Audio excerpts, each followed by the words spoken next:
Chez Paul Oghetti. Oui, au Getty, il y avait des Girls, évidemment, c'était un cabaret de nuit. Et il y avait Édouard Caillot. Édouard Caillot, qui était l'animateur de L'animateur. Et Édouard était un garçon absolument adorable. Et malheureusement, il a fini tragiquement parce que, à rester dans ce cabaret, on fumait à l'époque, on fumait beaucoup, donc ce cabaret c'était bleu de fumée. Et lui ne fumait pas, mais il a fumé pendant des années. Passivement. Voilà, la fumée passive. Et hélas, il est mort d'un cancer de la gorge, comme ça. Et il était très, très ami avec Jacques Brel. Et c'est lui qui présentait le tour de chant de Jacques Brel exactement. En première partie. C'est lui qui m'a, lorsque Jacques Brel a fait ses adieux ici à Bruxelles, c'est Édouard qui m'a téléphoné, il m'a dit viens, comme ça tu seras en coulisses, je te présente Jacques, que j'avais connu autrefois. Et j'ai ainsi pu assister au dernier récital de Jacques Brel au Palais des Beaux-Arts, grâce à Édouard Caillot, et ça a été la dernière fois où j'ai vu Jacques Brel. Et alors le dernier moment d'Édouard, il s'est senti perdu, il s'est senti mourir. Alors un de ses derniers mots, il a dit « Jacques, j'arrive ». Et Caillot était aussi très copain avec un type qui a fait une bonne partie de sa carrière à Bruxelles, mais qui par la suite n'en parlait quasiment jamais, c'était Sim. D'accord. Oui. Sim a travaillé pendant certainement 10 ans, rien qu'à Bruxelles. Et puis après, c'est à Bruxelles qu'il a commencé à être connu et qu'il a refait une carrière à Paris. J'ai connu Sim lors d'une croisière. Quand j'étais directeur de croisière, Sim est venu. On ne s'imaginait pas ce personnage qui était tout petit, tout maigre, tout bizarre comme ça. Mais il avait une culture. Ce garçon était d'une intelligence, d'une culture extraordinaire. Un garçon absolument charmant. Sim. Donc la Gaîté est fondée en 1912 et ferme ses portes en 1982. Exact. Voilà, alors on est au Théâtre du Marais, donc très connu par Jules Delacre, qui a fait de très belles créations. La salle s'appelait la salle Patria, et donc elle a fonctionné encore après Jules Delacre. Bien entendu, puisque je ne sais pas si quelqu'un a connu le théâtre de la Gaîté Lyrique à Paris. C'était un théâtre très beau, très grand, ouvert comme ça en demi-cercle, avec un grand balcon. Et bien, ce théâtre du Marais, c'était comme la Gaîté Lyrique à Paris, mais en plus petit. Oui, la scène était un peu arrondie comme ça, et elle était très pentue. Effectivement, tu vois, Jean-Claude s'en souvient aussi. Curieusement, les scènes penchent toujours vers l'avant, vers le trou du souffleur, un petit peu ou beaucoup, mais celle-là, elle le faisait beaucoup. Ce qui était, pour les danseurs, c'était dramatique, parce qu'ils perdaient l'équilibre, bien sûr. Et il y avait un trou du souffleur. Oh, dans tous les théâtres, à ce moment-là, il y avait le souffleur, partout. Mais donc, au Marais, c'était aussi l'opérette. On n'avait pas joué la comédie. On y jouait de tout. C'était un théâtre qui a fait place à des spectacles de passage, des remises de prix d'école, des spectacles. On allait rôder le spectacle Welfare qui partait en Allemagne pour les militaires. On faisait plein de choses, des élections de Miss, toutes sortes de choses comme ça.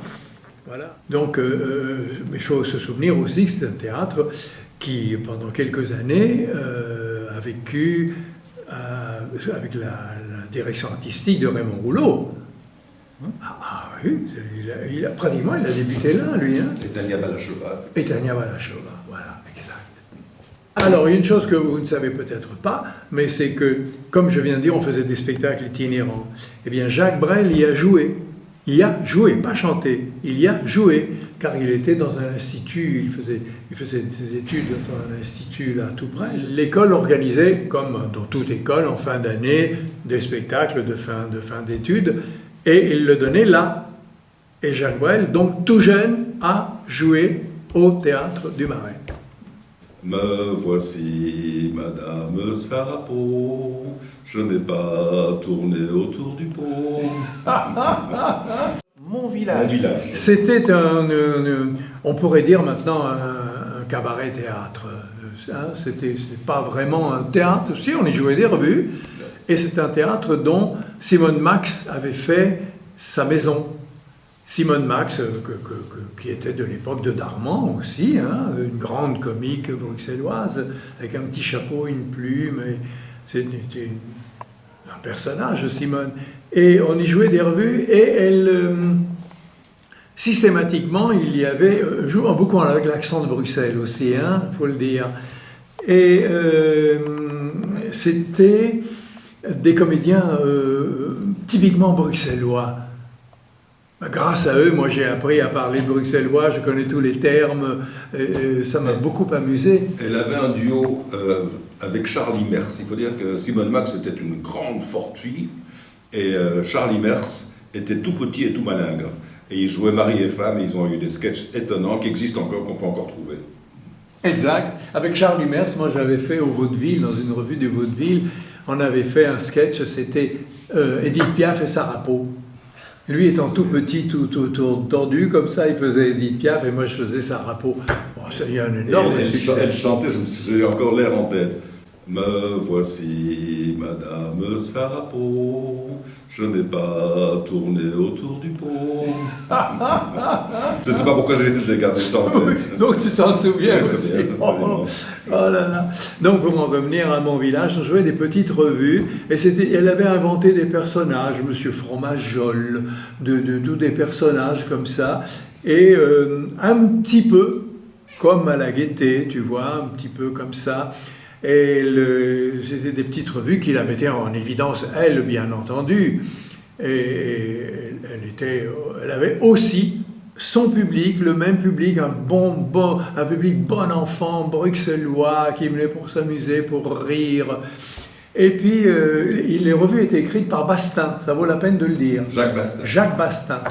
Qui était outre ses talents de revuiste, il était footballeur. Un grand footballeur. Et il faisait partie de la fameuse équipe de l'Union 60.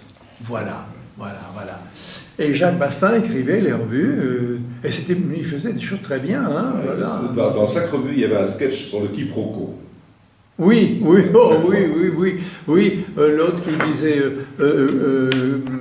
qu'il avait beaucoup d'activités sexuelles, il disait « Ah, et qu'est-ce que vous faites pour ça ?»« c'est le riz. » C'est le riz? Comment c'est le riz? Tout un quiproquo sur le riz, c'est le riz, etc. Et voilà, il jouait sur des mots. Et sur le mot péniche, mais dit avec l'accent flamand. Vous voyez ce que ça peut dire? Oui, mais c'était très, très, très drôle. Il y avait Lambrette, il y avait des personnages. Guillaume Lambrette.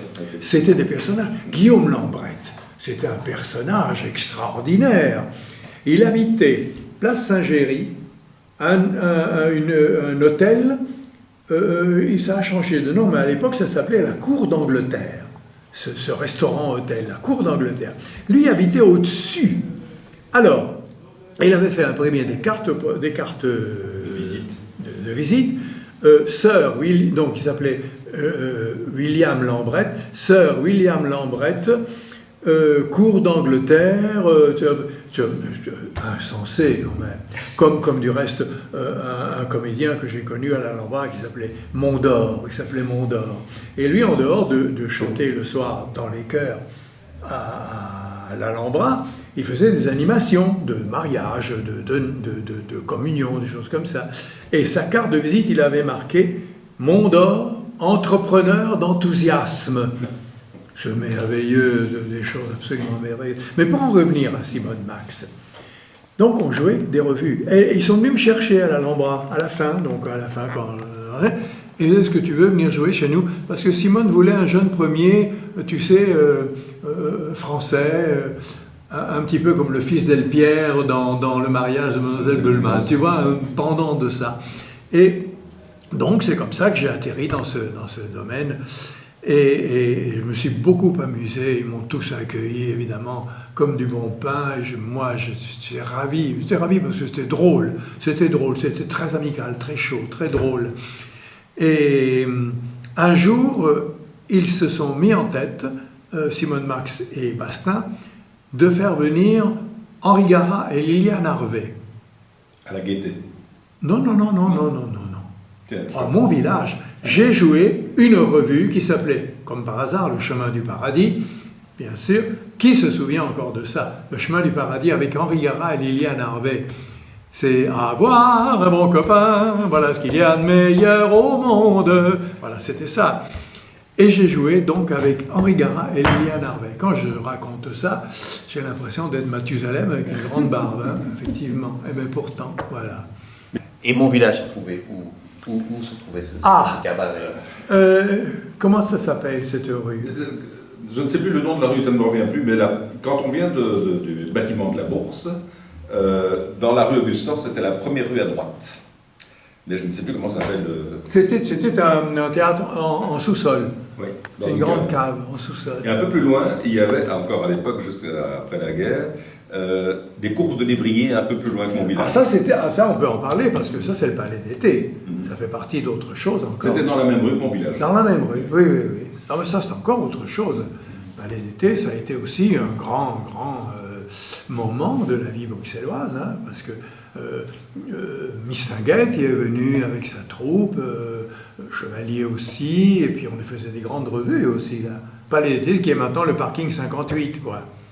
Voilà, on y a fait des courses de lévrier, mais tout au début, et ça c'est très curieux, parce que ma femme, qui est née à Bruxelles, a connu, quand c'était encore les halles, il y avait encore les vendeuses qui criaient avec en bruxellois, qui menaient une charrette encore tirée par un chien en dessous. C'est pas, tout ça fait partie du folklore bruxellois qui a totalement disparu, bien sûr.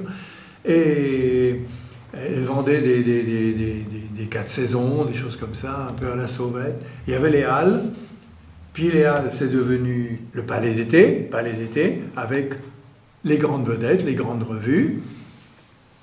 Et je me souviens que ma femme m'a dit que toutes ces grandes artistes venaient manger chez elle, parce que chez elle c'était un restaurant au coin. Et donc elle a connu tous ces gens de cette époque-là. Et après, ça a été changé, c'est devenu le palais du lévrier, on faisait des courses de lévrier. Et puis maintenant, c'est le parking 58 que vous connaissez.